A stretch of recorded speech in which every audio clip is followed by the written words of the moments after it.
मुझे इस निमा शाम के समय इतनी सारी होनहार देवियों का दर्शन हो रहा है। मैं बहुत बहुत खुश हूँ, बहुत अच्छा लग रहा है। हमारी उत्तरा दीदी ने और दूसरी भी बहनों ने कितना आप सबके साथ बहनों को प्यार है। बहनों ने कैसे कैसे आप सबको ढूंढा है और बाबा का बनाया है। बाबा की गोद में आप सबको बिठाया है। ये बहुत बहुत अच्छा लग रहा है। तो हमारा भी एक समय था जब हम बाबा के बने थे। वैसे मैं इस ज्ञान में 57 में आई थी और सेंटर पर भी बहुत इच्छा थी रहने की। और मैं हमेशा सबको घर में भी और जो सेंटर पर आने वाली कुमारियाँ थी उनको बोलती रहती थी कि मुझे ब्रह्मा कुमारी बनना है। तो वैसे मुझे कोई भी ब्रह्मा कुमारी बनने के लिए हाँ नहीं कहते थे। इसका एक कारण था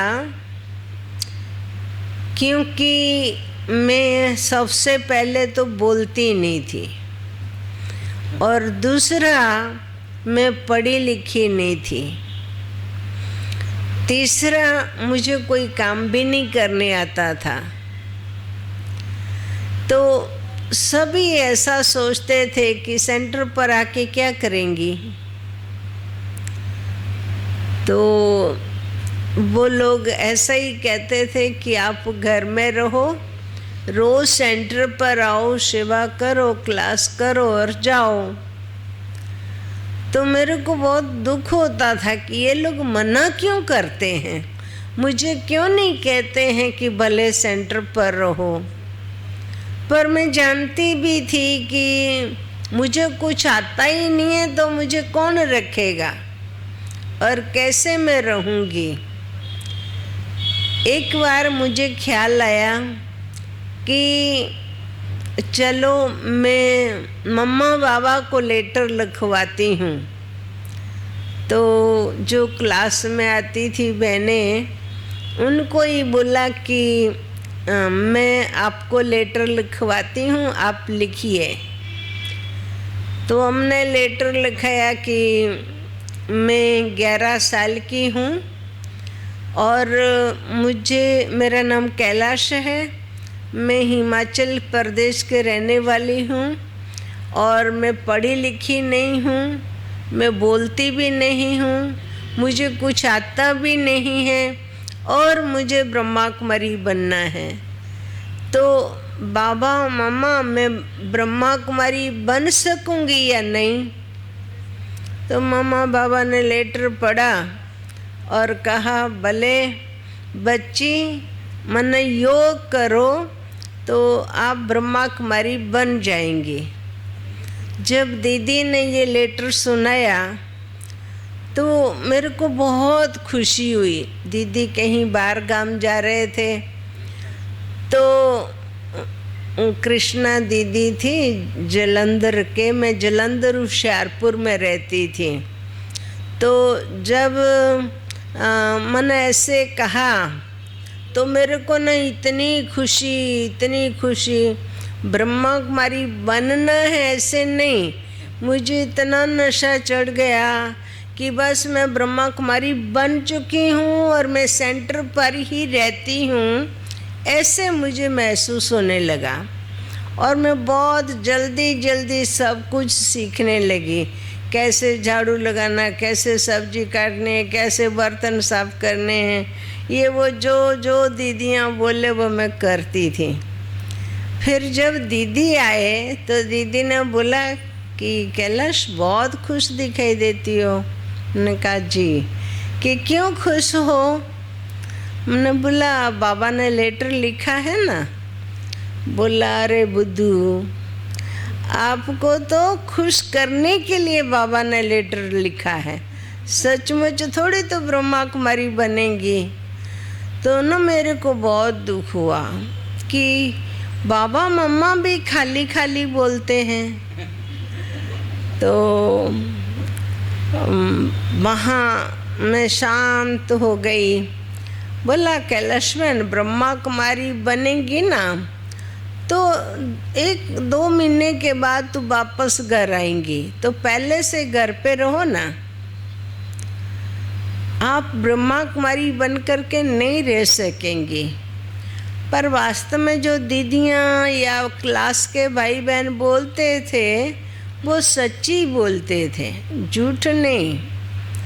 तो मेरे को ना फिर से संकल्प आए। मैं तो उस दिन उस सेंटर पर रुकी नहीं, लेकिन मैं आ गई सेंटर से।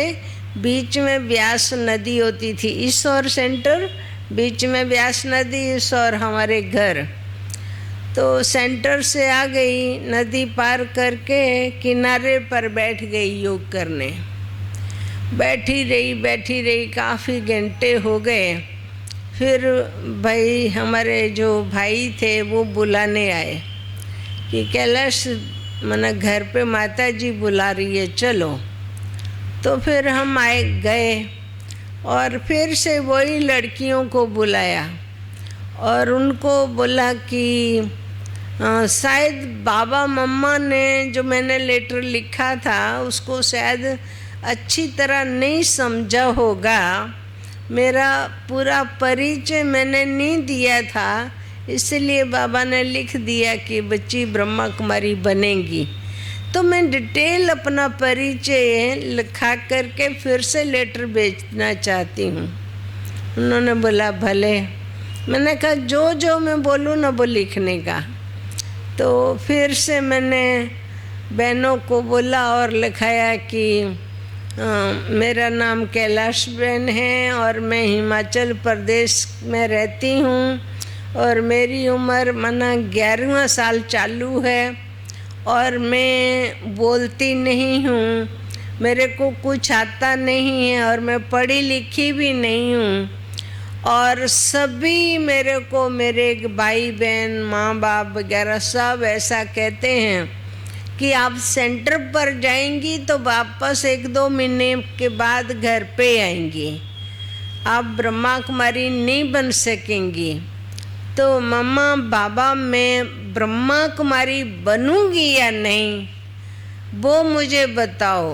और अगर मैं ब्रह्मा कुमारी सेंटर पर जाऊं, ब्रह्मा कुमारी बनूं और फिर कभी भी वापस घर पे ना आऊं, उसके लिए मुझे कौन सा ध्यान रखना है, मैं कौन कौन सी बातों का ख्याल करूं। तो मामा बाबा ने फिर से लेटर पढ़ा होगा और फिर से हमारे को बाबा ने मम्मा ने लेटर लिखा। उसमें मना ऐसा लिखा था, मम्मा ने बहुत अच्छी शिक्षाएं दी। तो पहले बाबा मम्मा ने लिखा था कि जब मना घर छोड़ करके सेंटर पर आओ तो ये सोचना कि ये घर मेरा सदा काल के लिए है, इस घर के बाद और कोई घर ही नहीं है। बहुत अच्छा। दूसरा मम्मा ने लिखा था कि जब सेंटर पर आओ तो ये सोचना कि मैं जीते जी आई हूँ, मरने के बाद मेरी यहाँ से अर्थी निकलेंगी, मैं नहीं। तीसरा मम्मा ने ये भी लिखा था कि बच्ची जब बाबा का बनते हैं, सेंटर पर रहते हैं, तो बाबा अथवा मना दीदियाँ दादियाँ कहीं भी कोई भी सेंटर पर रखेंगी तो वहाँ तेरे को जाना पड़ेगा, सेवा करनी पड़ेगी। ठीक है। फिर मम्मा ने ये भी लिखा था कि जब सेंटर पर रहते हैं तो अनेक लोग आते हैं, अपनी अपनी बातें करते हैं, तो कभी भी आप इधर की बात उधर और उधर की बात उधर कर करके बच्ची किसी के भी मनों को दुखी नहीं करना, पर चिंतन नहीं करना। और बाबा तेरे को जहाँ रखे, जिसके साथ रखे, जिस स्थान पर रखे, वहाँ तेरे को सेट होकर के रहना है, तेरे को सबका ध्यान रखना है, तेरा ध्यान कोई नहीं रखेगा। बहुत बढ़िया। सब बातें इतनी अच्छी थी, इतनी अच्छी थी कि अगर वो याद रहे तो हम कोई भी स्थान पर बहुत सहज रीति से रह सकते हैं। तो बस फिर दीदी ने लेटर सुनाया, बहुत अच्छा लगा, बहुत खुशी हुई।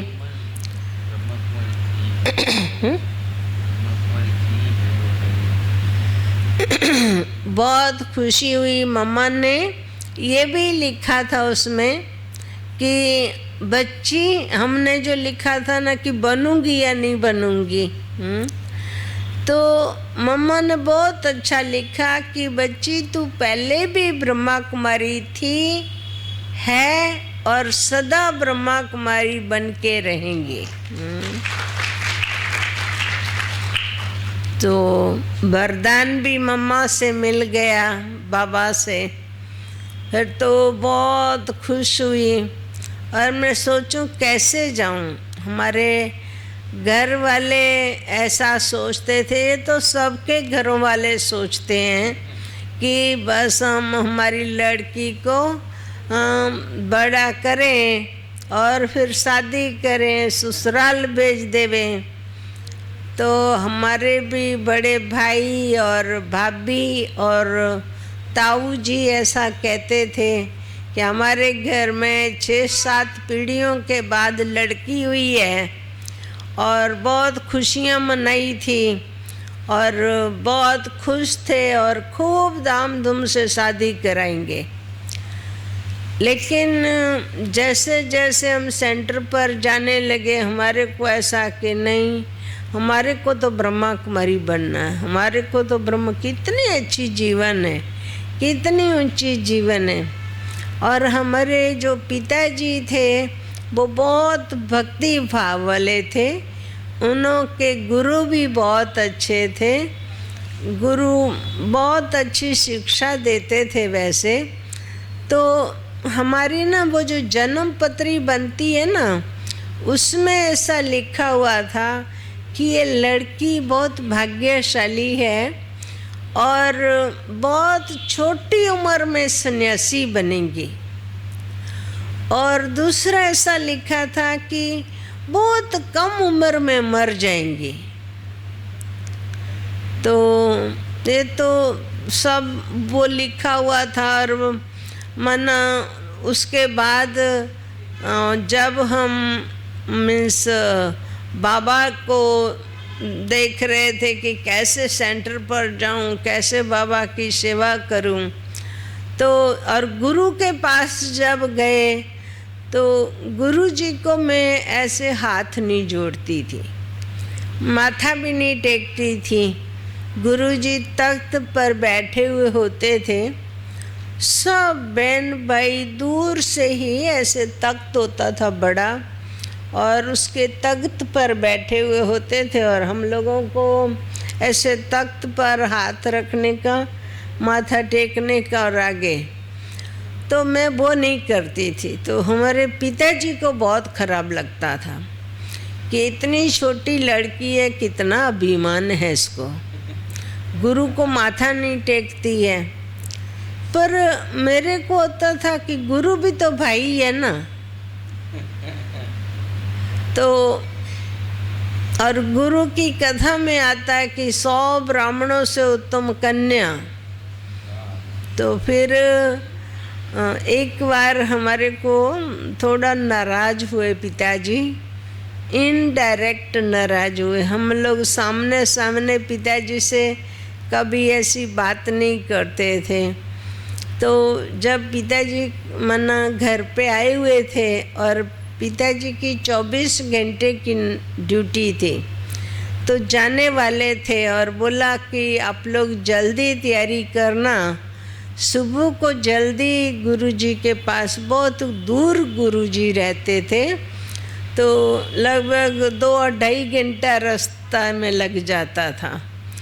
तो बोला जल्दी निकल जाएंगे। तो माता जी ने बोला ठीक है। तो फिर ऐसा बोल करके पिताजी ने माता जी को बोला कि कैलाश बहन को बोलना कि गुरु के पास जाती है, माथा नहीं टेकना तो भले, कम से कम हाथ जोड़ करके तो गुरु जी को थोड़ा तो नमन करे ऐसे। तो हमने माता जी को बोला कि माता जी गुरु भी तो भाई है, तो उनको हम क्यों माथा टेके। गुरु जी तो बोलते 100 ब्राह्मणों से उत्तम कन्या। तो पिता बहुत खराब लगा, बहुत खराब लगा। फिर पिताजी तो चले गए। हम लोग दूसरे ही दिन सुबह को जल्दी तैयार हो करके 6 बजे निकल गए। 10 बजे के करीब गुरु जी के पास पहुँचे और गुरु जी को माता जी पिताजी ने भाइयों ने माथा टेक कर बैठते गए। मैं ऐसे ही बैठ गई, पिताजी देखते रहे और गुरुजी भी देख रहे थे। गुरुजी ने बोला कि सुंदरलाल भाई, ये जो आपकी बच्ची है ना, इसको आपने कल क्यों डांटा था। उस समय तो फ़ोन वगैरह कुछ होते नहीं थे। पिताजी को बड़ा आश्चर्य लगा कि गुरुजी को कैसे पता चला। फिर भी पिताजी ने बोला कि गुरुजी हमने डांटा नहीं था, थोड़ा समझाया। तो बोला नहीं, ये हमारे पाँव क्यों पड़ेंगी, ये तो हमारे जैसे साधु संतों की भी सेवा करेंगी। तो पिताजी को बहुत अच्छा नहीं लग रहा था कि ये क्या गुरुजी बोल रहा है, ये लड़की पढ़ी लिखी भी नहीं है, बोलती भी नहीं है, कुछ समझती भी नहीं है, और गुरुजी बोलते हैं कि हमारे जैसे साधु संतों का कल्याण करेंगे। फिर गुरु ने बोला कि देखो, ये तो आपके घर में, आपके घर का, आप सब का कल्याण करने के लिए आई है। आपके पास बहुत थोड़ा समय है, ये तो आपके पास नहीं रहेंगी, ये तो सन्यासी बन जाएंगी। और दूसरा उन्होंने बोला कि इस बच्ची की उम्र भी बहुत छोटी है। तो वो तो सब लोग, जो भी साधु संत जो भी घर में आते थे, वो ऐसे बोलते थे। तो हमारी माता जी ने ये पक्का कर लिया कि मुझे मेरी बच्ची को पढ़ाना नहीं है। पढ़ाएंगे तब वो समझ जाएंगी और तब सन्यासी बनेंगी ना। पढ़ाएंगे ही नहीं तो सन्यासी कैसे बनेंगी। और मेरे संस्कार भी ऐसे थे, मैं अभी तक ऐसे हैं, है ना। मैं यहाँ सुबह से शाम तक यहाँ बैठी रहूँ और आप वहाँ बैठे रहो, तो मैं कोई बात नहीं करूँगी आप लोगों से। मैं बैठी रहूँगी, आप जो बोलेंगे वो जवाब दूँगी। बाकी ऐसे नहीं कि चलो मैं ये कर लूँ, मैं वो कर लूँ, मैं ऐसे बात करूँ, वैसे करूँ, ऐसा नहीं था। तो मन और संस्कार जैसे सन्यासियों जैसे ही थे। मुझे चुप रहना, एकांत में, साइलेंस में बहुत अच्छा लगता था। मैं घर में, मीन्स हमारे 3 भाई थे, मैं अंदर ही एक रूम में बैठी रहती थी। और शाम को पिताजी आते थे ड्यूटी से खाना खाने। तो उस समय पिताजी बारी से ही पूछते थे, कैलाश बहन कैसे हो। पिताजी आ गए। मैं और कोई बात नहीं करती थी। तो वैसे डर तो था कि सन्यासी बन न जाए तो अच्छा है, लेकिन बोलती नहीं थी, कोई से कनेक्शन ही नहीं, तो कैसे मना सन्यासी बनेगी। परंतु जब हम फिर घर से हमारी एक वहाँ के जो सेंटर था उससे एक बहन समर्पण होने अम्बरसर चंद्रमणि दादी जी के पास जा रही थी। तो मुझे पता चला कि वो जा रही है। तो हमने भी पिताजी को बोला, पिताजी हमारे को मना पंजाब के सेंटर पर जाना है, देखना है कैसे होते हैं सेंटर। मैं 3 दिन की ये बहनें जा रही है, 3 दिन की आपसे छुट्टी ले रही हूँ, 3 दिन के बाद मैं वापस आ जाऊँगी। तो पहले तो पिताजी ने मना किया, नहीं कोई ज़रूरत नहीं, कहीं नहीं जाना है। फिर हमारे जो बड़े भाई थे उन्होंने बोला, पिताजी जाने दो ना, वैसे भी हमारी बहन के लिए कहा है कि वो कभी भी शरीर छोड़ सकती है, तो उसकी इच्छा है तो वो इच्छा पूरी करने दो। फिर तो पिताजी ने छुट्टी दी, ठीक है। और हमारे को मना पिताजी ने माताजी ने भेजा। हमने पिताजी से 3 दिन की छुट्टी ली और माताजी को बोला, जो देना है वो दे दो और सेंटर पर दे कर के आओ, मैं अभी जा रही हूँ, वापस नहीं आऊँगी। और पिताजी को बोला 3 दिन के बाद आपके पास होंगी। ऐसे फिर हम गए और वहाँ हमारे पिताजी का सभी बहनों को, पंजाब की सब पुरानी बहनें जी थी, उनको परिचय था। पिताजी काफ़ी 6 फुट से ज़्यादा उनकी हाइट थी और मना थोड़ा कायदेसर गरम स्वभाव था। तो मन ऐसी वैसी कोई हम गलती करें तो चला नहीं लेते थे, तुरंत उसी समय हमारे को डांट लेंगे और फिर भूल जिसकी होवे उससे। ऐसे नहीं मैं उनकी लड़की है तो मेरे को अच्छी तरह डांट लो और उनको नहीं डांटो, उनकी भूल होंगी तो उनको भी डांटेंगे। ऐसे करके ऐसा स्वभाव था। तो फिर तो जब पिताजी ने छुट्टी दी और चले गए हम लोग, तो बहनें हमारे को मना कर दिया। होशियारपुर में मैं गई तो बोला कि मन ये सुंदरलाल भाई की लड़की है ना, हम नहीं रखेंगे। हाय, मैंने बोला इतनी मुसीबतों से मैं छुट्टी लेकर के आई और अभी दीदी तो मना कर रही है। मैं बहुत दुखी हो रही थी। वैसे बाबा को बोलूं, बाबा आपके घर पे आई हूँ, क्या आप मेरे को अपने घर से निकाल देंगे, भेज देंगे? मैं तो यहाँ रहने के लिए आई हूँ। पर मैं ना मुख से किसी को कुछ भी नहीं बोलती थी। उसके बाद मना उनको, दीदी को ऐसा ख्याल आया कि चलो ये आई है लड़की तो मैं बड़ी दीदी से पूछ लूँ।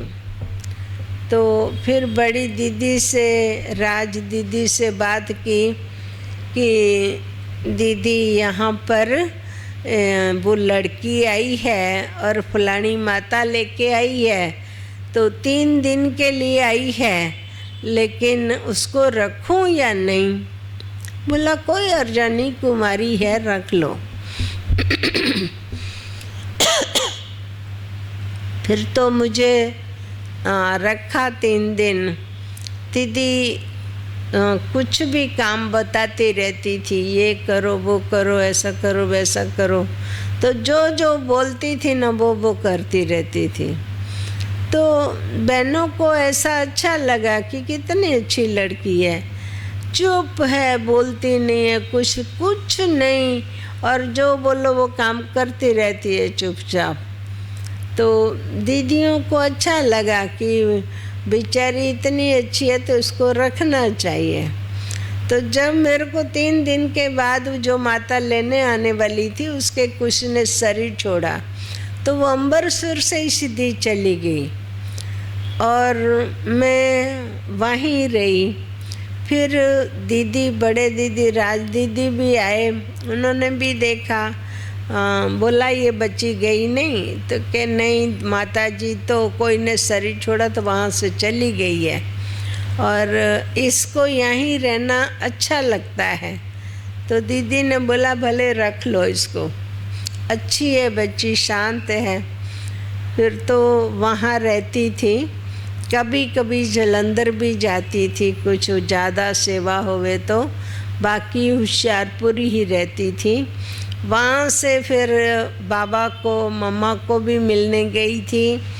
और सबसे पहले वैसे मैं मम्मा को मधुबन में ही मिली थी और दूसरी बार जलंधर में। तो जब मम्मा जलंधर आई थी तो काफ़ी लोग अलग अलग जगहों के थे। चंद्रमणि दादी जी ने काफ़ी और राज दीदी ने मिल कर के बहुत अच्छे अलग अलग जगहों के, जहाँ जहाँ के जो लोग थे पंजाब में, उन सब को, बच्चों को और बड़ों को भी, कि कोई गीत गावे, कोई गुजराती में, कोई पंजाबी में, कोई पहाड़ी में, सब अपनी अपनी अलग अलग भाषाओं में कुछ न कुछ मम्मा के आगे करके दिखावे। तो हमें भी पार्ट मिला था। हमारे को पहाड़ी भाषा में गीत गाना था और उस पर डांस करना था, और एक कुछ पंजाबी ढंग से ही था जो मम्मा के आने पर हमारे को गीत गाने का था। तो मैंने वो सब तैयार किया था, परंतु हमारी थोड़ी बस लेट हो गई, कुछ एक्सीडेंट था तो उसके कारण लेट हो गए, हम लेट पहुँचे। तो मम्मा के आगे जलंधर में डांस तो नहीं किया, लेकिन गीत ज़रूर गाया था। और उस समय तो क्या था कि गीत भी गाने वाले इतने अच्छे नहीं होते थे, गीत बनाने वाले भी इतने अच्छे नहीं होते थे। और जब बाबा मम्मा कभी ऐसा बोलते थे, बच्ची आज आप गीत गाना, आज आप गाना, आज आप कुछ प्रोग्राम करो, आज आप करो, तो फिर दीदियाँ दादियों को ही पूछते थे कि आज बाबा ने या मम्मा ने हमारे को गीत गाने का बोला है, तो दीदी हम शाम को कौन सा गीत गाएंगे या कल कौन सा गीत गाएंगे। तो दीदियों को भी पता नहीं होता था, लेकिन बोले चलो वो ग्रामोफोन है ना, वो निकालो, अच्छे अच्छे गीत रिकॉर्ड लगाओ, जो गीत अच्छा लगे ना उसके ऊपर गीत बनाना और फिर मम्मा बाबा के आगे गाना। ऐसे करके हम लोग गीत बनाते थे और गाते थे।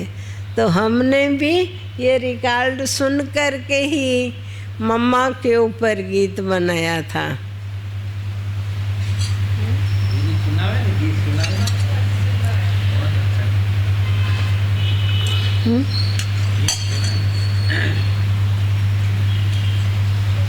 अभी सुनो, अभी सुनो।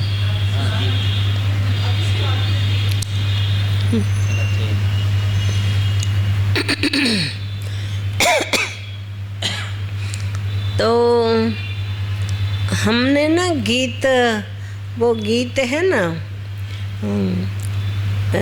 ये सारी सारी रात तेरी याद सताए, इसके ऊपर हमने गीत बनाया था। मम्मा जलंधर आ रही थी ना, तो उसके ऊपर बनाया था कि प्यारी प्यारी मम्मा जाने आज पधारी, प्यारी प्यारी मम्मा जाने आज पधारी, आज पधारी मम्मा सोना पगधारी रे, प्यारी प्यारी मम्मा जाने आज पधारी। आप तो आई मम्मा बाबा को न लाई रे, अपने कन्हैया को संग क्यों न लाई रे, संग क्यों न लाई मम्मा बड़ा पछताए रे, प्यारी प्यारी मम्मा जाने आज पधारी।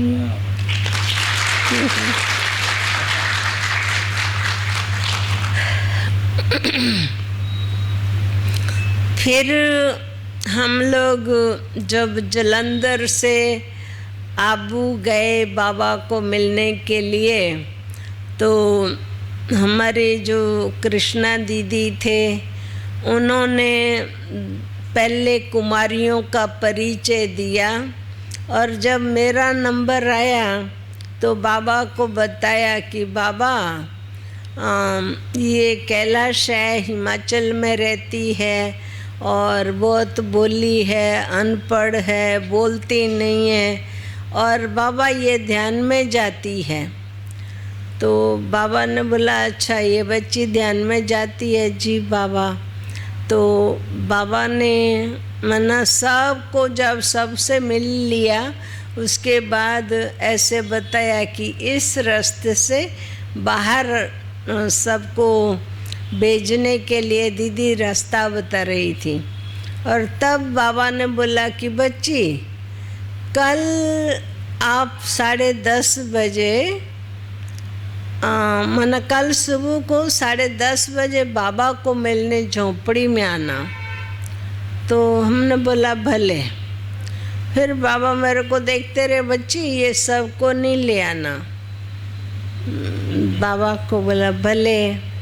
तो फिर सब हम लोग मिल कर के बाहर गए और दूसरे ही दिन क्लास किया, नाश्ता किया, और उसके बाद दीदी अपने रूम में गए, राज दीदी।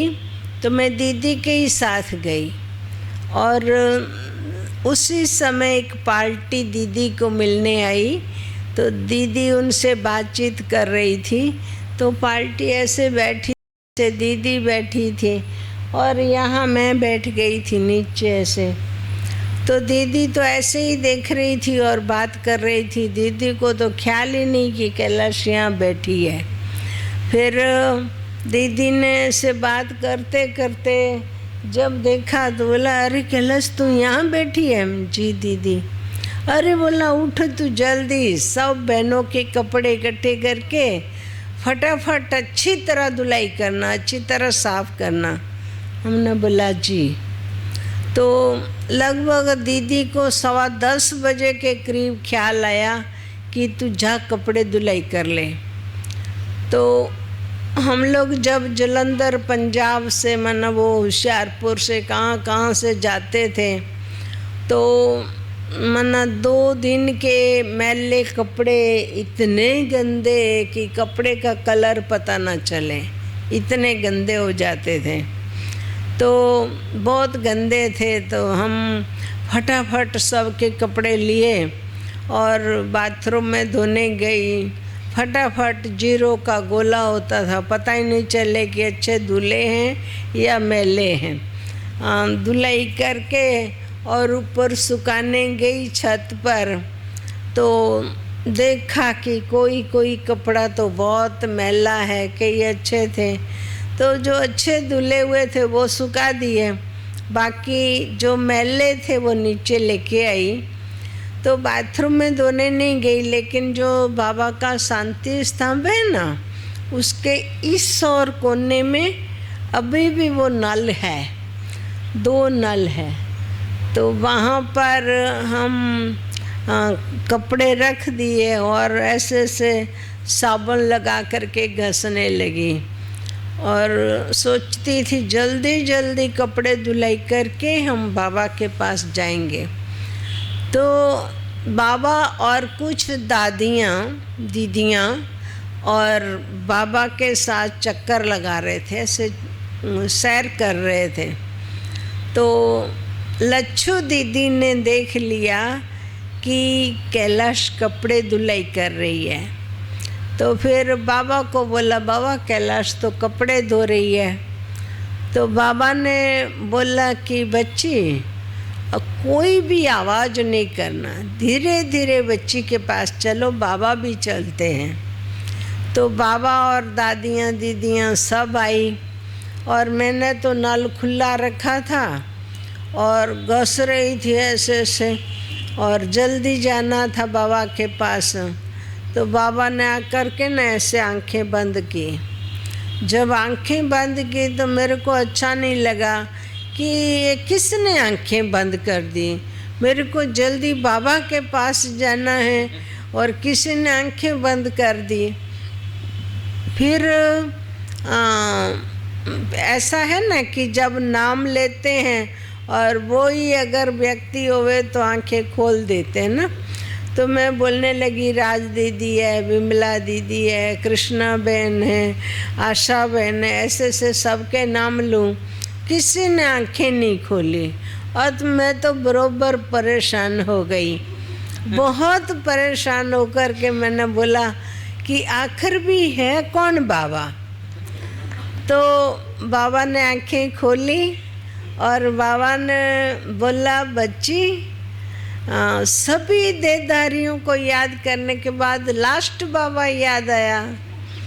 पर मैं तो देख करके शक हो गई कि मतलब यहाँ बाबा कहाँ से ऐसे।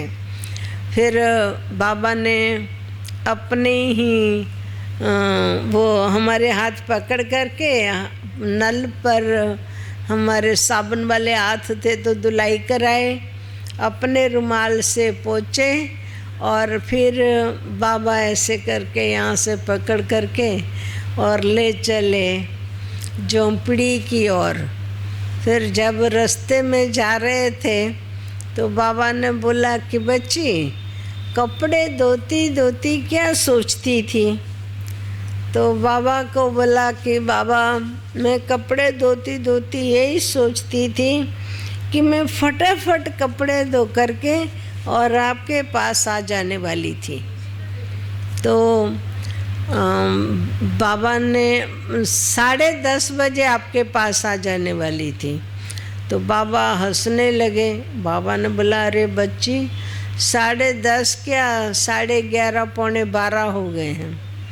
तो बाबा को बोला बाबा पर मैं 10:30 पहुँच ही जाने वाली थी। तो बाबा और हंसने लगे। बाबा ने बोला बच्ची पहले 10:30 बजते हैं, फिर उसके बाद 11:30 बजते हैं। तो फिर मुझे ऐसा लगा शायद मैं कुछ गलत बोल रही होंगी, तो मैं चुप रह गई। फिर बाबा ने झोंपड़ी में बिठाया, ऐसे दादियाँ बैठी, आगे मुझे बिठाया, गद्दी पर बाबा बैठ गए। और फिर बाबा ने बोला देखो बच्ची कल आपकी टीचर ने कहा था कि आप ध्यान में जाती हो, तो बच्ची अभी बाबा के पास जाके आओ, देख के आओ जो तुम ध्यान में बाबा को देखती है ना, तो वो बाबा और मेरे में क्या फ़र्क है वो बाबा को बताना। जी बाबा, बाबा की याद भी देना और देख के आना कि ऊपर वाले बाबा में और मेरे में क्या अंतर है। पापा को बोला बाबा भले। फिर तो बाबा ने दृष्टि देते देते वतन में भेजा और कुछ समय के बाद जब मैं वापस आई तो बाबा ने बोला कि बच्ची बाबा को मिल के आई। जी बाबा। देखा बाबा को। हाँ जी बाबा। बाबा को जानने का था कि ऊपर बाबा कैसे थे। फिर बाबा ने बोला कि बच्ची, ऊपर जो बाबा को तुम देखती है उसमें और मेरे में कुछ फर्क था? कैसे थे ऊपर वाले बाबा? तो मेरे से ना ऐसा बोला गया कि ऊपर वाले बाबा बहुत अच्छे थे। तो बाबा ने बोला बच्ची मैं तो मना फिर भी थोड़ा अनपढ़ में और पढ़े लिखों में फ़र्क तो होता है ना। तो बाबा को बोल दिया कि बाबा आप इतने अच्छे नहीं जितने अच्छे ऊपर वाले बाबा थे। तो वहाँ बड़ी दीदी बैठी थी, उसको तो जरा भी अच्छा नहीं लगा। और बड़ी दीदी बोले अरे मुट्ठी चुप, क्या बोलती हो बाबा के आगे तुम? फिर मैं चुप रह गई। फिर बाबा ने बोला नहीं दीदी, इसने बच्ची ने जो देखा है ना वो बोलने दो। बाबा के पास तो कितनी संदेशी बच्चियां हैं, पर बाबा ने इस बच्ची को जानबूझ कर भेजा है। बाबा को इस बच्ची का क्या पार्ट है वो देखने का था, इसीलिए इस बच्ची को भेजा है। तो इसने जो देखा है वो बता रही है तो बताने दो भले। फिर तो बाबा ने पूछा तो हमने बोला, बाबा ने फिर बोला कि बच्ची बाबा बहुत अच्छे थे। जी बाबा। तो बच्ची ऊपर वाले बाबा ने पैंट शर्ट पहना था, कपड़े तो आप ही जैसे थे, तो फिर क्या फ़र्क था? कैसे बाबा अच्छे लग रहे थे? तो बाबा को बोला बाबा ऊपर वाले बाबा से चारों ओर से प्रकाश ही प्रकाश, प्रकाश ही प्रकाश निकल रहा था, आपसे नहीं निकल रहा है। फिर बाबा ने बोला कि अच्छा बच्ची, बाबा बतावे कि ऊपर वाले बाबा से क्यों प्रकाश निकल रहा है और इस बाबा से क्यों नहीं निकल रहा है। तो हमारे को तो ये भी समझ नहीं थी कि ये जानना चाहिए। तो बाबा को बोला बाबा भले बता दो। तो फिर बाबा ने बोला देखो बच्ची, जैसे कोई स्टूडेंट होता है और पढ़ता है तो वो कुछ न कुछ लक्ष्य रखता है और फिर पढ़ाई पढ़ता है और फिर उसके लक्ष्य को प्राप्त करता है। ऐसे ही जैसे तुम बच्चे भी शिव बाबा के स्टूडेंट हो ना बच्ची, ऐसे बाबा भी शिव बाबा का स्टूडेंट बच्चा है। तो बाबा की जो संपूर्ण स्टेज है, फाइनल स्टेज है, वो तुम बच्चियां देख कर के आती हो। तो ये बाबा भी पुरुषार्थी है। पुरुषार्थ करते करते ऊपर जो तुम बाबा को देख के आई ना, लाइट लाइट वाले बाबा, उस जैसे बाबा बन जाएंगे। ठीक है। फिर बाबा ने बोला इतना अच्छा तेरा पार्ट है तो पंजाब में क्यों रहती हो? मैंने कहा बाबा तो फिर कहाँ रहूँ? तो कि जहाँ बाबा भेजेंगे वहाँ जाएंगे। बाबा को बोला जी बाबा ज़रूर जाएंगे। तो बाबा ने फिर कहा कि बच्ची नहीं, बाबा को बोला बाबा जहाँ भेजेंगे वहाँ जाऊँगी, पर मैं मेरे बड़े बहन जी से पूछ के जाऊँगी। तो बाबा मुस्कुराए और बाबा ने बोला अरे बच्ची, बाबा से भी बढ़ करके तेरी बड़ी बहन जी कौन? बाबा को बोला बाबा पंजाब में रहती है। तो बाबा मुस्कुराए और बाबा ने बोला ठीक है बच्ची, बाबा तेरी बड़ी बहन जी से पूछ लेंगे, फिर तो तुम जाएंगी ना बच्ची। जी बाबा। तो बाबा ने फिर बड़े बहन जी से पूछा होगा और बाबा ने मेरे को तो जयपुर में भेजा। मैं लगभग 3-4 साल तक वहाँ रही थी परंतु जब मेरे को पहली बार जयपुर भेजा तो बाबा ने 6-7 महीने के बाद ही मेरे को आबू बुलाया और पूछा कि बच्ची जयपुर में भेजा है तो खुश हो? जी बाबा। अच्छा लगता है बच्ची जयपुर? मैंने कहा जी बाबा। तो बाबा ने बोला कि बच्ची तू तो बहुत सुखी थी, सब तेरे को बहुत प्यार करते थे, बहुत मान देते थे, फिर तू ब्रह्मा कुमारी क्यों बनी? तो मैंने बाबा को बोला बाबा मुझे तो बहनें बहुत अच्छी लगी। बोला और? बाबा आप भी बहुत अच्छे लगे। बाबा ने बोला और? बाबा को बोला बाबा और आपकी मुरली बहुत अच्छी लगी। तो बाबा ने बोला रोज मुरली पढ़ती हो? तो अच्छी लगती है तो क्यों नहीं पढ़ती हो?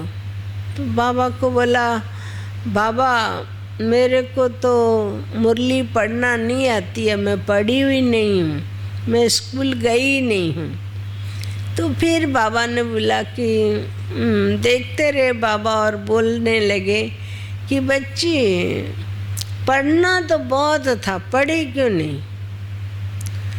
तो नहीं, आप लोग पढ़े लिखे लोग बातें करते हैं तो हम लोग चाय देंगे, नाश्ता देंगे, प्लेट लेने आएंगे तो सुनते रहते हैं ना। तो मना सुनते सुनते हम ये सुनते थे। तो वैसे मैंने भी बाबा को बोल दिया कि बाबा ड्रामा में नींद नहीं होगी इसलिए मैं नहीं पढ़ी हूँ।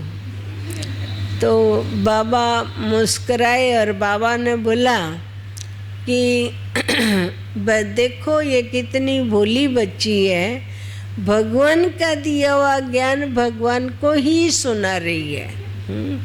तो फिर बाबा ने देखा और बोला बच्ची पढ़ी लिखी होती ना तो विदेश सेवा करती।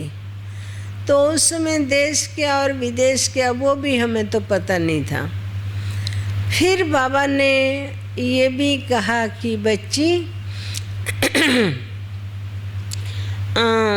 सन्यासी बनना था तो ये तेरी जीवन सन्यासी जीवन ही है।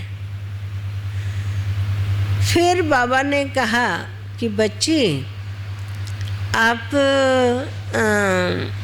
मना आपका तो बहुत जल्दी शरीर छूट जाएगा, आपकी तो उम्र बहुत छोटी है।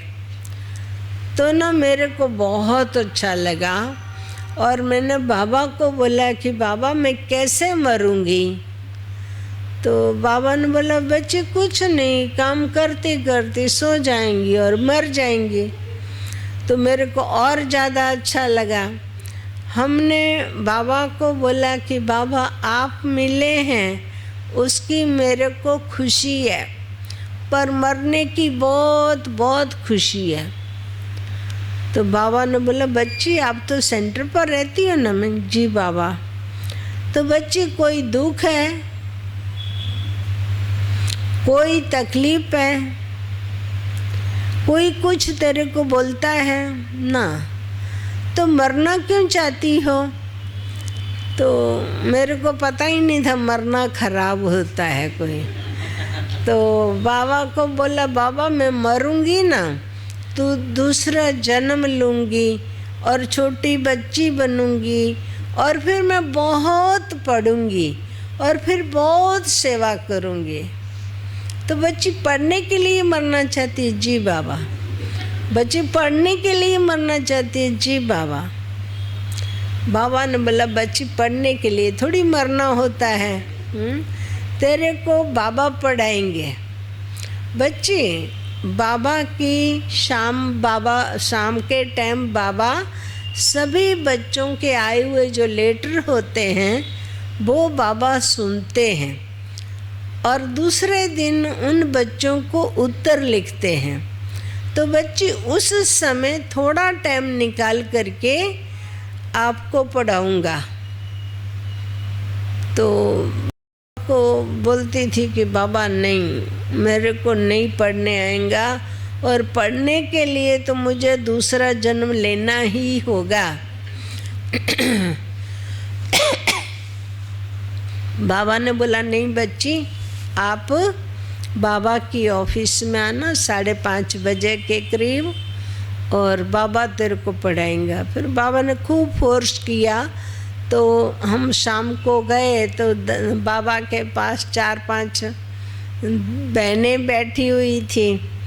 तो मैं ऐसे दरवाजे के बीच में खड़ी हो गई, तो बाबा ने मेरे को देखा और बाबा ने बोला आओ आओ बच्ची, आओ अंदर आओ।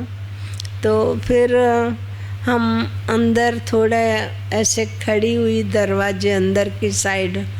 फिर बाबा ने दादियों को बोला कि ये बच्ची को बाबा ने बुलाया है, बच्ची आई है, तो थोड़ी इस बच्ची को जगह दो बैठने की। तो दादियाँ आगे पीछे होकर के मेरे को भी बिठाया। फिर बाबा ने कहा कि ये बच्ची पढ़ी हुई नहीं है और इसको मुरली पढ़ना सीखनी है, तो वो बाबा सिखाएंगे। तो सब लोग माना दादियाँ तो ठंडी हो गई कि इतनी छोटी सी बच्ची है, इसको बाबा इतना टाइम गवाएंगे इसके पीछे। तो बाबा ने बोला कि बच्ची को बाबा पढ़ाएंगे। बोला बाबा आप इतनी बड़ी हस्ती, ये बालकी इतनी छोटी, और हम बोल देते हैं कोई भी इसको पढ़ा देगा। बाबा ने कहा नहीं, इस बच्ची को बाबा ने बुलाया है तो बाबा ही पढ़ाएंगे। और मुझे दुख भी हो रहा था कि सच्ची मेरा ड्रामा में नूंद नहीं है पढ़ने का। लेकिन फिर बाबा ने बोला कि ईशु दीदी को कि बच्ची कागज़ और पेंसिल दो। तो बाबा ने मना लिखना शुरू किया। बाबा ने वैसे जब लिखना शुरू किया, 1 की 1.5 लाइन ही बाकी थी लिखने में, उसी समय जयपुर से रुक्मणी दादी का फ़ोन आया कि कैलाश बहन को जल्दी से जल्दी जयपुर भेज दो, यहाँ पर बहुत सारे लोग म्यूजियम देखने आ रहे हैं, मधु आबू से भी पार्टियाँ आ रही है और हैंड्स कम हैं, तो कैलाश बहन को यहाँ भेजो। तो बाबा हमारे को देख भी रहे थे, बात भी कर रहे थे। फिर जब बाबा ने बात पूरी कर ली, फ़ोन रखा, फिर बाबा हमारे को देखते हुए बोले बच्ची, तेरे को तो जयपुर में रुक्मणी बच्ची बुला रही है, आपको जाना होगा। तो मैं चुप थी। फिर बाबा ने बोला कि बच्ची आपको जाना है और जल्दी तैयारी करके बच्ची आप जल्दी जाओ। तो फिर मेरे को हुआ कि कैसे, मना बाबा बोल रहे हैं, बाबा ने बोला था कि आपको मैं पढ़ाऊँगा, देखो मेरा कैसा सचमुच पढ़ने का ड्रामा में नूंद ही नहीं है। फिर बाबा ने बोला कि बच्ची आप जल्दी तैयारी कर लो, तेरे को बुरी बच्ची छोड़ने आती है, स्टेशन पर ट्रेन में बिठा देंगी। तो ठीक है। और मैं बहुत दुखी थी। मैं बाबा को बोला बाबा मैंने आपको सच बोला था ना कि पढ़ना मेरा ड्रामा में नूंद नहीं है। ऐसे कह कर के मैं बहुत रोई। बाबा के बच्ची चुप तो और ज़्यादा रोना आ रहा था। फिर बड़ी मुश्किलों तो से बाबा ने ढंग से शांत किया और फिर बोला कि बच्ची तेरी जयपुर की दिनचर्या क्या है, सारा दिन आप क्या करती हो जयपुर में। बाबा को बोला सुनाया। सारा दिन तो हम बहुत बिजी रहते थे। हम 50-55 भाई बहन थे। 2 कुमारियाँ थी जो सबका खाना बनाती थी और एक माता थी जो हमें मदद करती थी। तो इतना सारा काम होता था, सारा दिन टाइम ही नहीं होता था। फिर बाबा ने दिनचर्या सुनी तो बच्ची सारा दिन तो कोई टाइम नहीं है आपको। जी बाबा। तो बाबा ने बोला अच्छा बच्ची ऐसे करना, आप जयपुर जाओ, जब सारा दिन की दिनचर्या पूरी हो जावे, सब लोग सो जावे, तब तू कॉपी पेन लेके पढ़ना, बैठना, बाबा तेरे को पढ़ना लिखना सिखाएगा।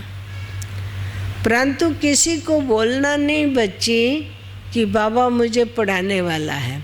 अगर ऐसे बोल देंगी ना तो सब लोग सुन करके वहाँ आएंगे, जाएंगे, उठेंगे, बैठेंगे, बातें करेंगे, तो तेरे को जो प्राप्ति करनी है ना वो नहीं कर सकेंगी।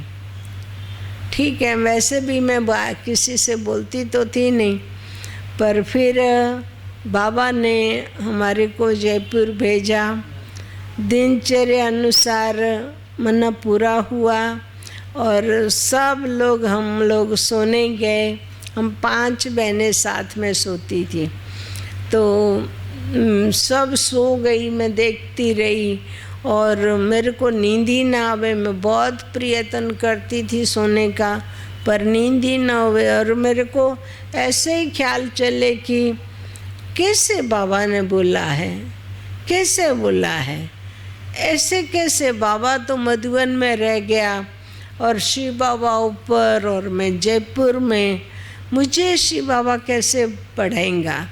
मुझे तो कितने अच्छे लोग बोलने वाले नहीं पढ़ा सके, तो शिव बाबा कैसे पढ़ाएंगे, ऐसे मैं सोचती थी।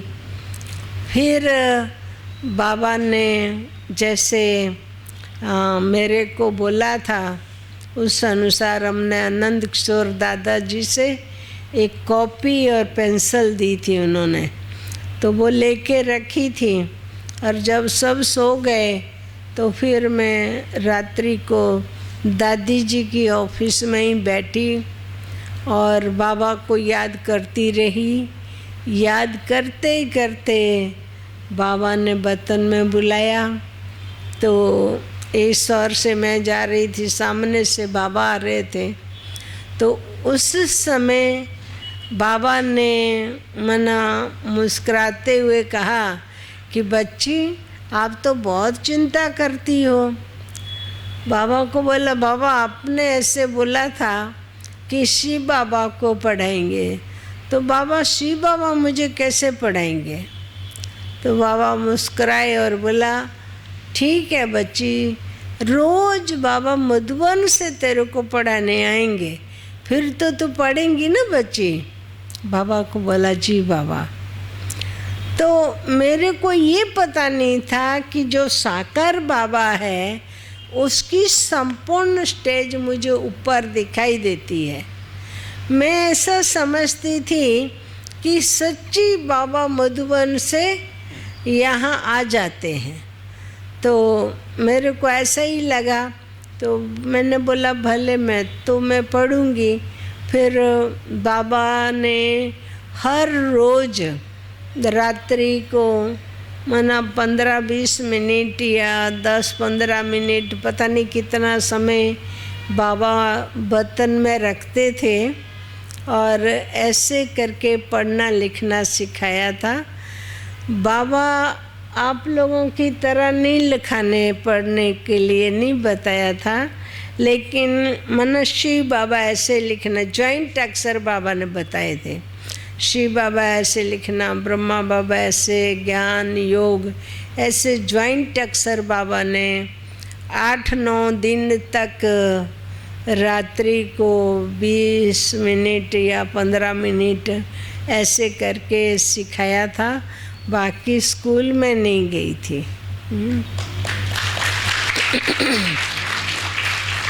तो दीदी को इंग्लिश भी आती है? अरे भाई ऐसा नहीं बोलो। बाबा ने पढ़े हैं।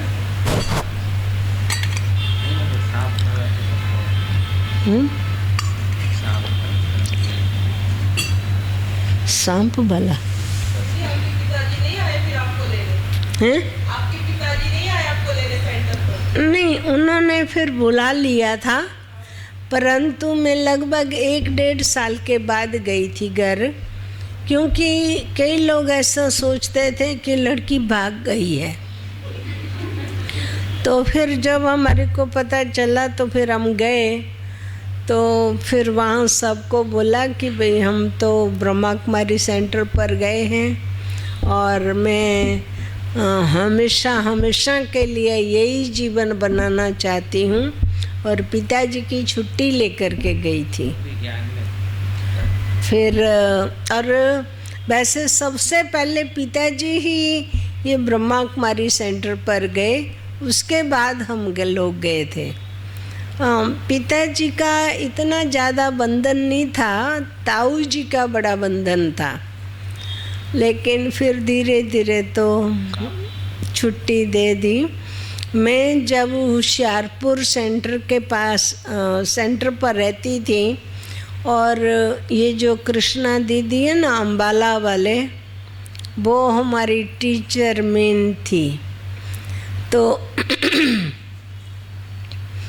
दीदी के पास रहती थी, और दीदी ने मना खूब प्यार से डांट करके खूब प्रयत्न किया। दीदी की मेहनत बहुत दीदी को करनी पड़ी, मुझे परिवर्तन करने में, सिखाने में बहुत अच्छी तरह सिखाया।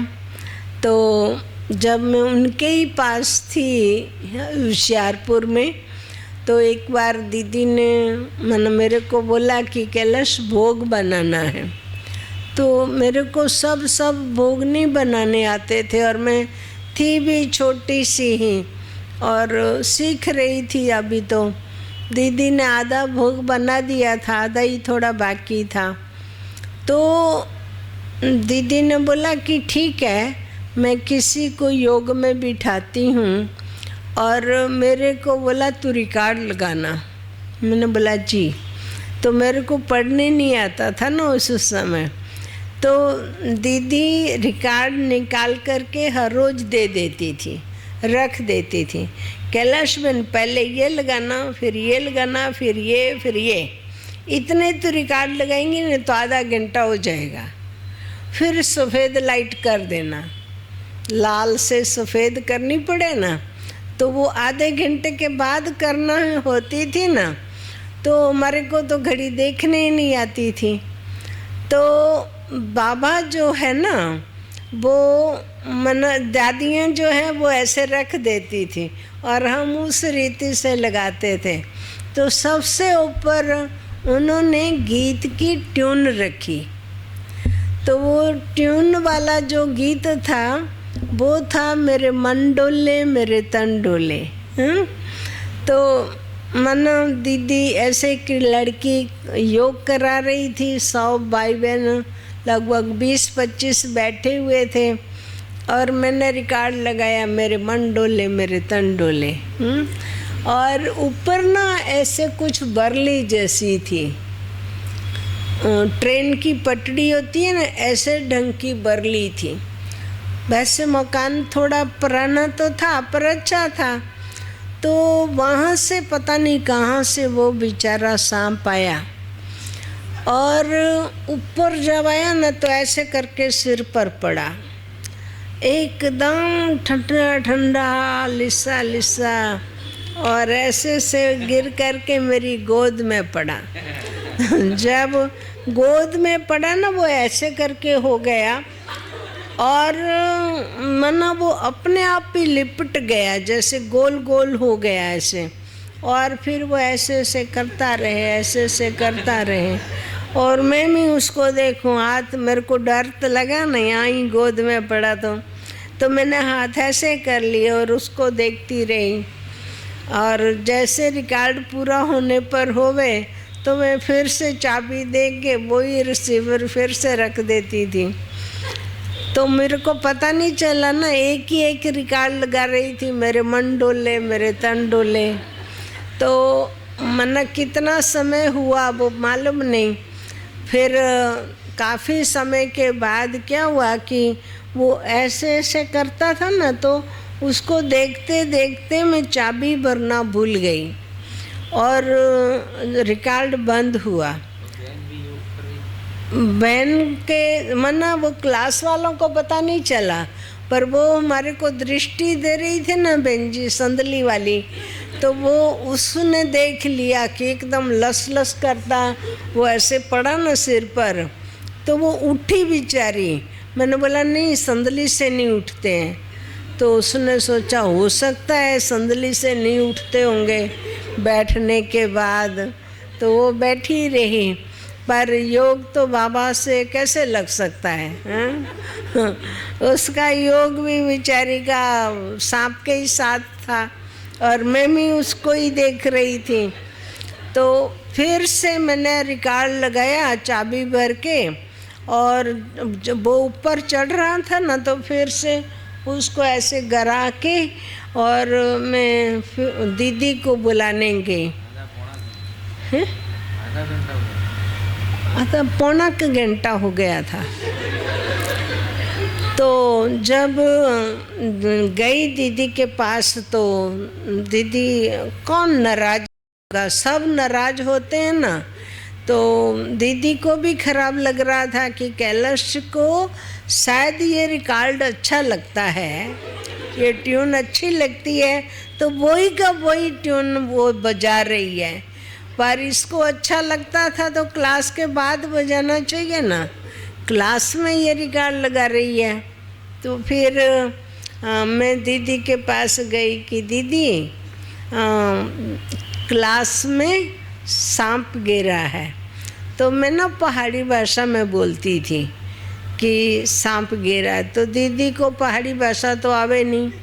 तो दीदी के क्या बोल रही हो दीदी, वो मैंने आखिर बोला कि दीदी ऐसे से चलता और काटता है ना, वो सांप जो है वो क्लास में है। तो के सांप, मैंने बोला हाँ। तो के क्लास में सांप कहाँ से आया? मैं क्या ऊपर से के ऊपर से कहाँ से आया? मैंने कहा ऊपर से ही आया दीदी। तो फिर बोला चलो बताओ मेरे को। फिर दीदी को ले आए, दीदी को बताया, दीदी वो देखो ग्रामाफोन के पास है। तो बेचारा ग्रामाफोन के पास ऐसे ऐसे कर रहा था। तो इतने में क्या हुआ, रिकॉर्ड बंद हो गया और वो फिर थोड़ा घूमने, जैसे दीदी ने देखा वैसे बोला कि सब लोग जल्दी से बाहर आ जाओ। तो फिर योग से तो आराम से ऐसे ऐसे उठते हैं ना लोग। तो दीदी ने बोला कि क्लास में सांप है, जल्दी बाहर आओ। तो सब लोग इधर उधर फटाफट बाहर आ गए। फिर बोला दीदी क्या हुआ? तो कि क्लास में सांप देखो, ये चल रहा है वो चल रहा है। और दम दम करके सब लोग बाहर आए ना, तो बेचारा सांप भी घबरा गया। ऐसे पहले तो साइलेंस था तो बेचारा बैठा रहा, लेकिन फिर जब ऐसे दौड़ भाग करने लगे तो वो भी इधर उधर चलने लगा। तो दीदी ने बोला इसको मार दो, नहीं तो कोई को काट लेगा। तो जब मारने का बोला तो मैंने दीदी को बोला दीदी मारना नहीं। तो बोला क्यों? मैंने कहा दीदी 1 घंटा हो गया उसके गोद में बैठे बैठे, तो उसने हमारे को कुछ नहीं किया, तो दीदी इसको नहीं मारो। तो दीदी हमारी पंजाबन थी। हाँ, तो दीदी ने बोला कैलाश सांप तेरा चाचा लगता है जो ना मारूं। मना ऐसे सांप के साथ तो बहुत गहरा संबंध रहा, काफ़ी सालों से, बचपन से ही सांप साथ में रहे। तो दीदी बहुत अच्छी पालना देती थी और दीदी ने फिर क्लास में सबको दीदी बोले देखो हमारी कैलाश बहन मना वो गीत लगाती है, मेरे मन डोले मेरे तन डोले और गोद में सांप डोले। तो मना अच्छा, बहुत ही अच्छी तरह से बाबा ने संभाल की, अच्छी तरह से सिखाया, चलाया और खूब मेहनत की हमारी दीदियाँ दादियों ने।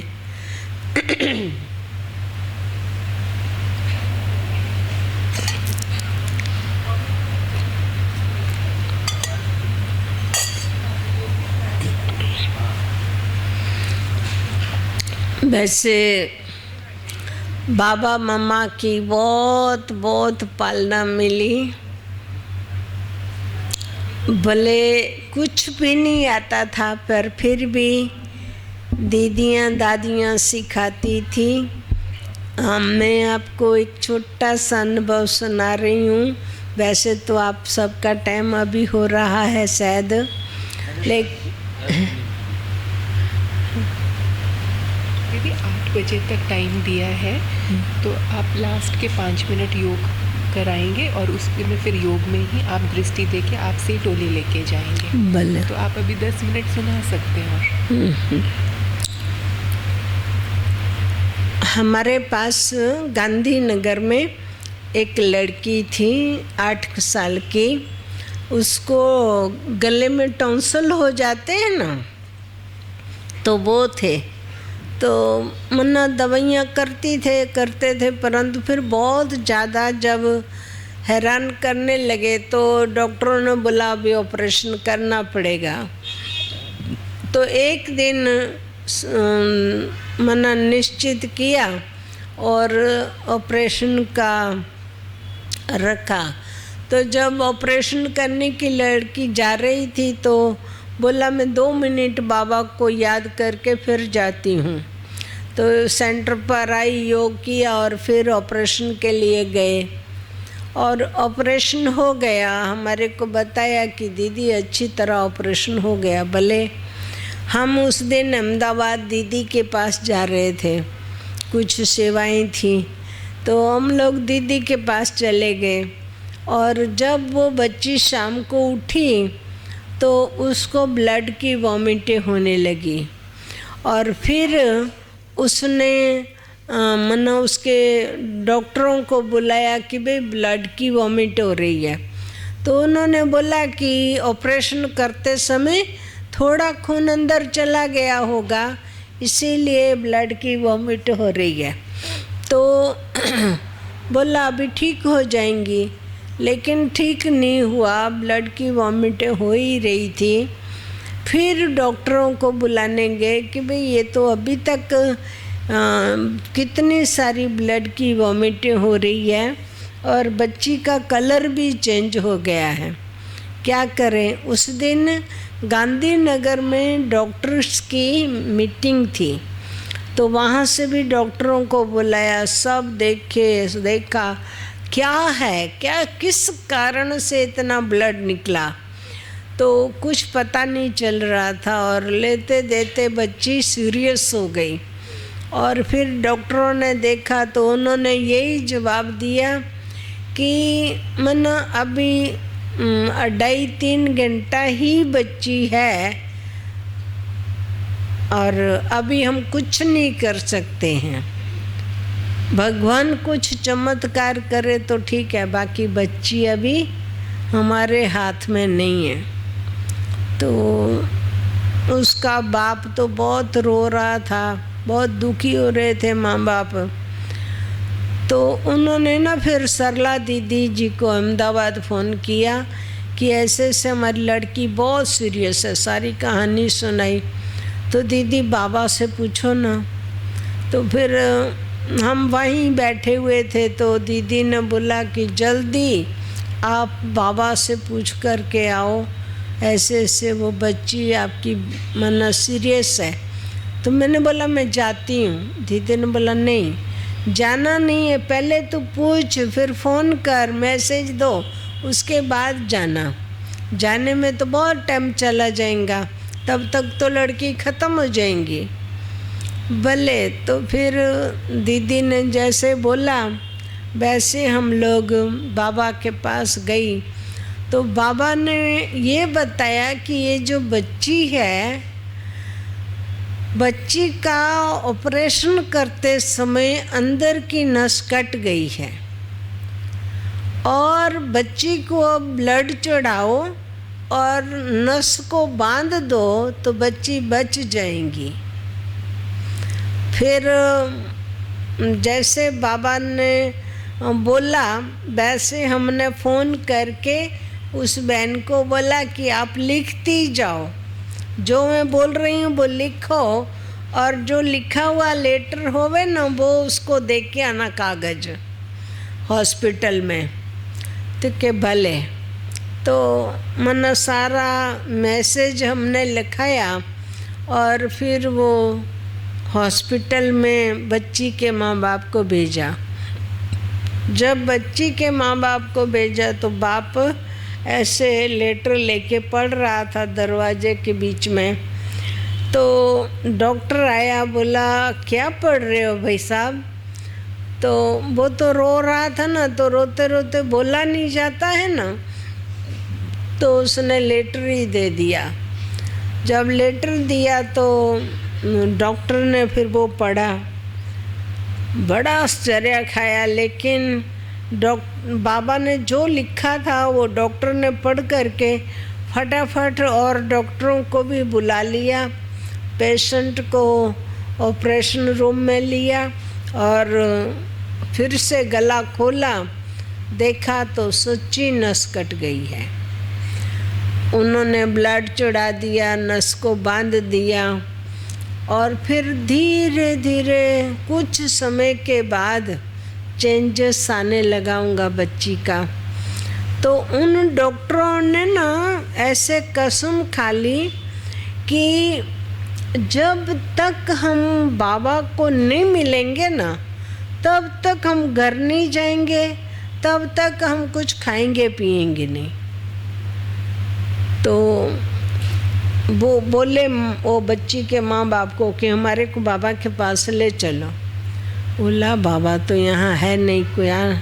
बोला जिन्होंने ये लेटर भेजा है ना वो आ रही है। तो हमने 11:15 बजे हम लोग सेंटर पर पहुँचे रात्रि को। तो बहनें बाहर ही खड़ी थी। बोला दीदी आप अंदर नहीं आओ, आपको अभी हॉस्पिटल में जाना है। हमने बोला बच्ची है कि पता नहीं। तो हमने बोला अभी बुला रहे हैं, मना पता नहीं अभी क्या है। फिर राजू भाई के घर पे सेंटर था हमारा। राजू भाई गवर्नमेंट नौकरी करते थे, तो उनको 2 छोटे छोटे रूम थे और एक किचन और बाहर लॉन थी। तो ऐसे लॉन में क्लास कराते थे, अथवा तो रूम छोटा सा ही था तो वहाँ क्लास चलता था, एक रूम में रहते थे।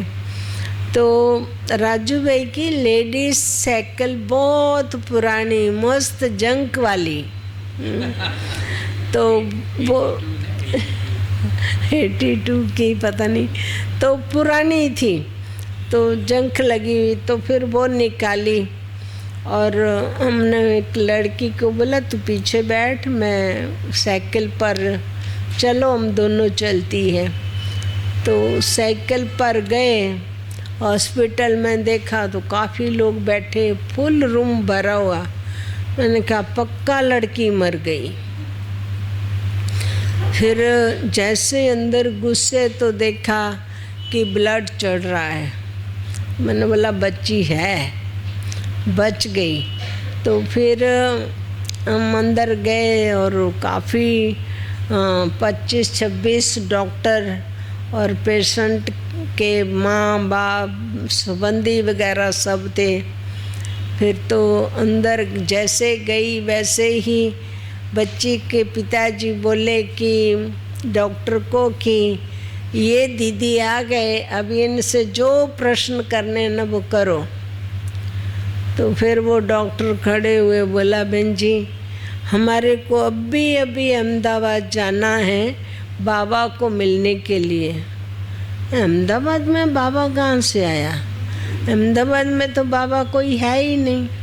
तो मैंने बोला अहमदाबाद में बाबा? तो हाँ, हमारे को बाबा को मिलना है। हमने ये मना वादा ले ली है कि जब तक बाबा को मिलेंगे नहीं, दर्शन नहीं करेंगे, तब तक हम खाएंगे पिएंगे, कुछ घर पे नहीं जाएंगे। मैंने बोला ऐसा नहीं करो, अहमदाबाद में कोई बाबा नहीं है। कि दीदी लेटर आया है बाबा का। तो मेरे को पता चला कि बाबा का संदेश। तो मैंने बोला अहमदाबाद में नहीं है बाबा, बाबा तो आबू में रहते हैं और बाबा के पास हम आपको ले जाएंगे और फिर आप बाबा को मिलना। अभी तो आप घर पे जाओ, नहा धो के खाओ पियो, पेशेंट जब ठीक हो जाएगा ना तो हम सब चलेंगे। हाँ, तो उनको ऐसा आश्चर्य लग रहा था कि पेशेंट यहाँ हैं, पेशेंट के माँ बाप यहाँ हैं, संबंधी सब यहाँ हैं, डॉक्टर्स लोग यहाँ हैं, और हम डॉक्टर होते हुए भी हमें पता नहीं चला कि इस बच्ची के गले की नस कट गई है। और ऐसा कौन सा बाबा है अहमदाबाद जिसको अहमदाबाद बैठे बैठे को ये पता चल गया कि माना बच्ची की नस कट गई है। तो बड़ा आश्चर्य खाया।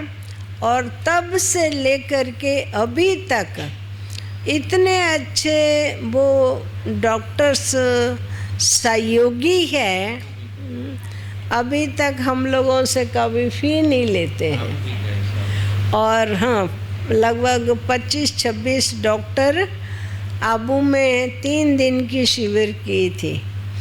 अच्छी सेवा हो गई इस बच्ची के कारण। ठीक है, आप सबको निमंत्रण है गांधीनगर आने का।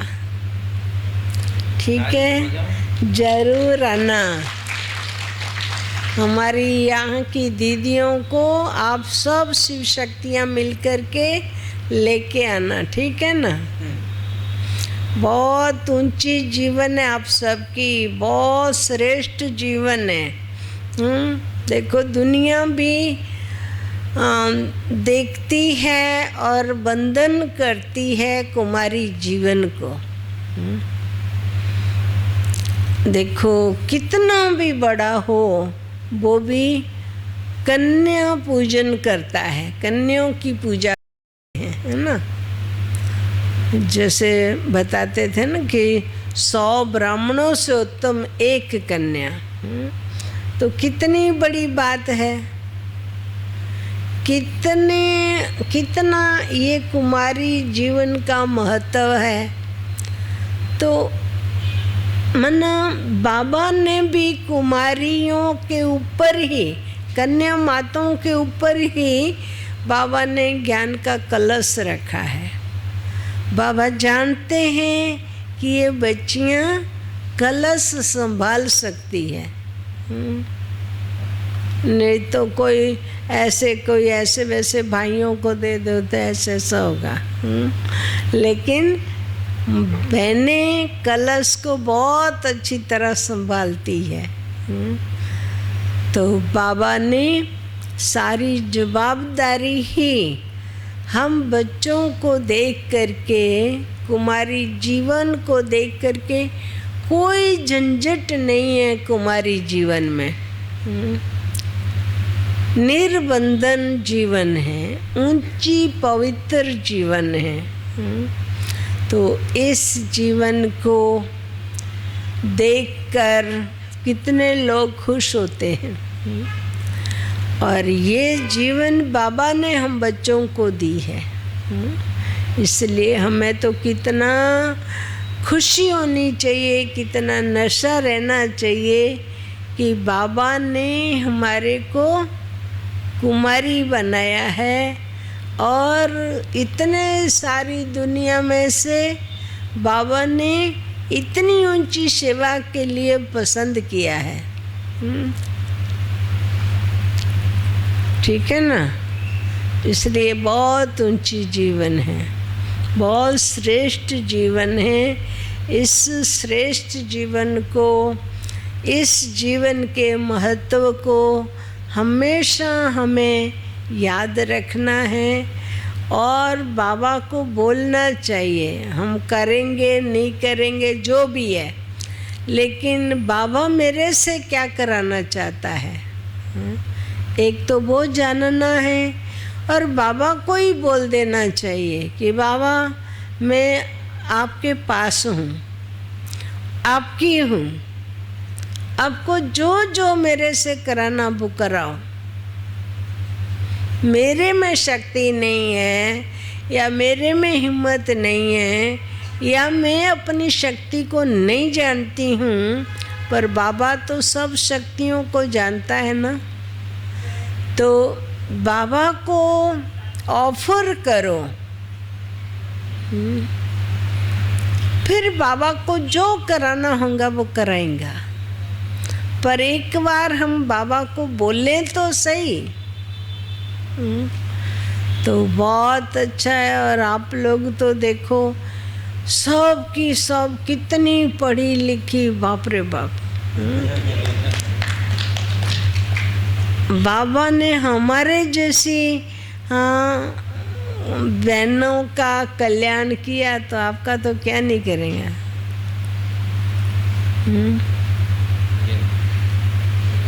ठीक है ना?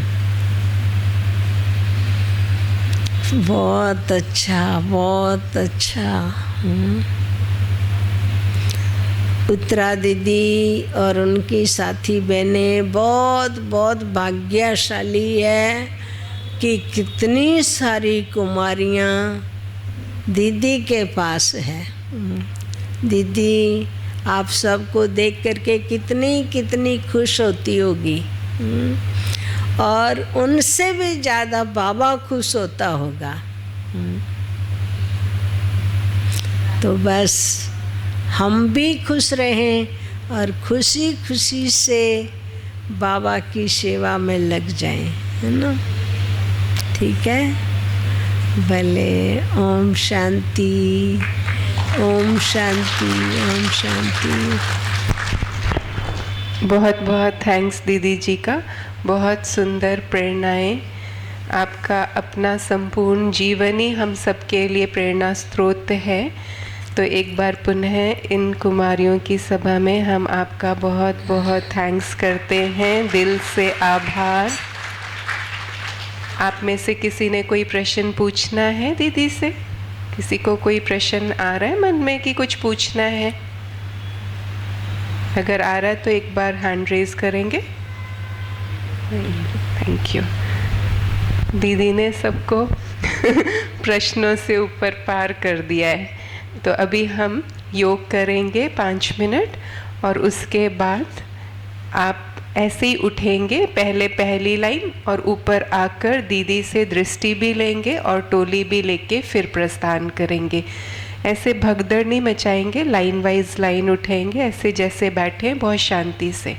हम शांति। इस बहन को दिखा दो।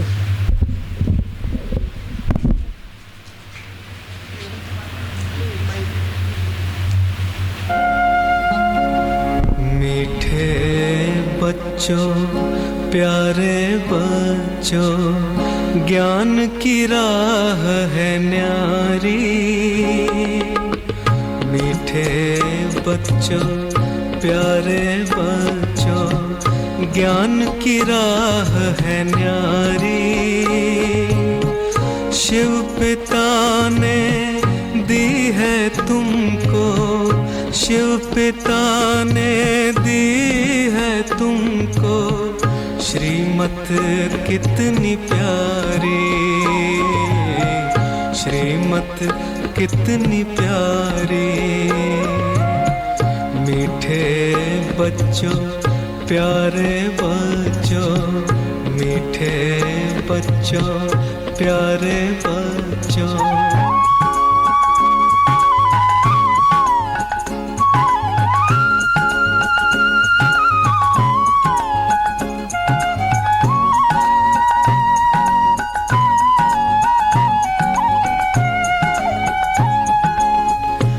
हंस समान बनकर तुम मोती चुगते जाना, धारण करना गुण सभी से, सबको गुणी बनाना। इस जग को करेगी पावन, इस जग को करेगी पावन, दृष्टि तुम्हारी उपकारी। शिव पिता ने दी है तुमको श्रीमत कितनी प्यारी, श्रीमत कितनी प्यारी। मीठे बच्चों प्यारे बच्चों, मीठे बच्चों प्यारे बच्चों।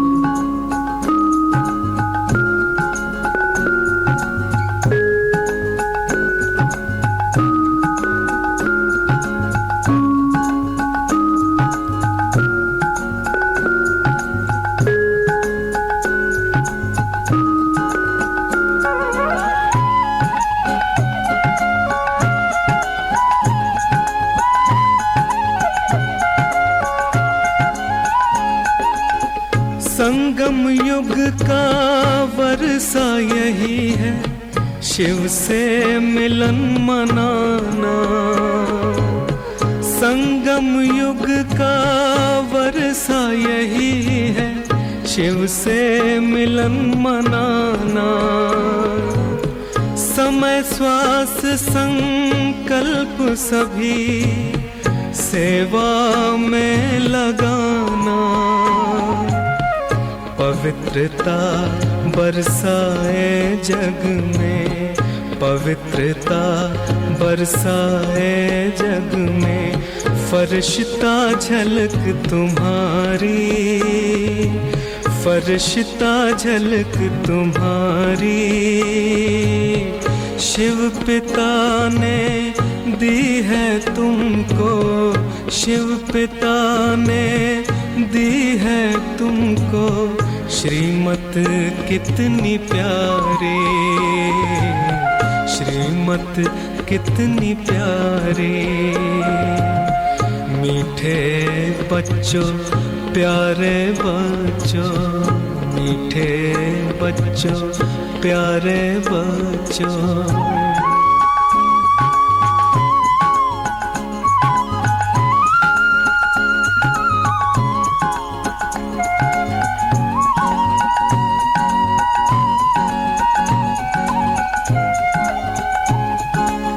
सत्य बाप और सतयुग को याद सदा ही रखना। सत्य बाप और सतयुग को याद सदा ही रखना।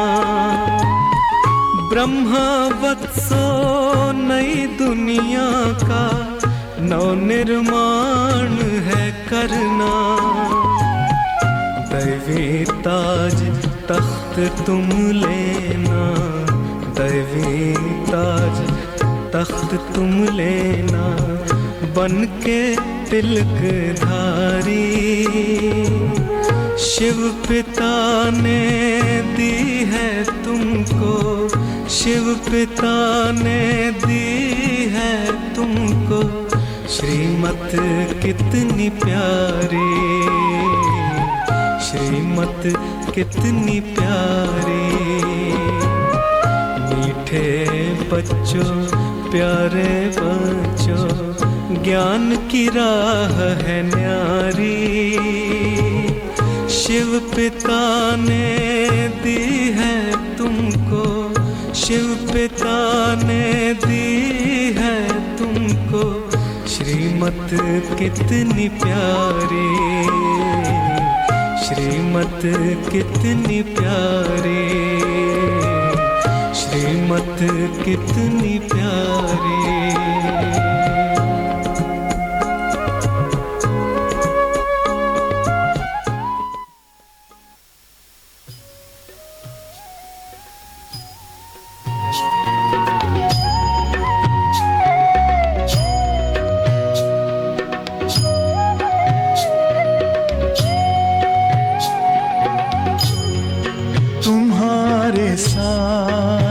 का अनुभव बड़ा निराला है।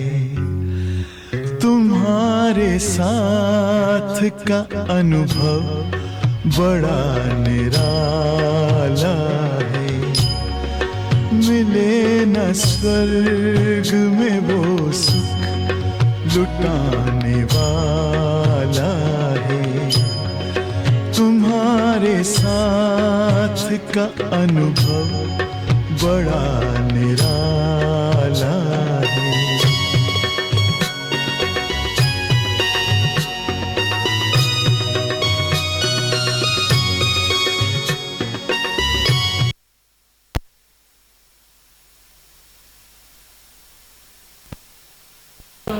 जहाँ से प्यारा है एक तेरा साथ हमको दो। जहाँ से प्यारा है एक तेरा साथ हमको दो। जहाँ से प्यारा है तू है तो हर सहारा है। ना मिले संसार, ना मिले पहली लाइन वाली पहले आएंगे ऊपर, टोली भी लेंगे, दीदी से दृष्टि भी लेंगे और ये कार्ड आपके लिए स्पेशल दीदी गांधीनगर से लेकर आए हैं सबके लिए, ये भी लेंगे किरण बहन से। एक तेरा साथ हमको दो। जहाँ से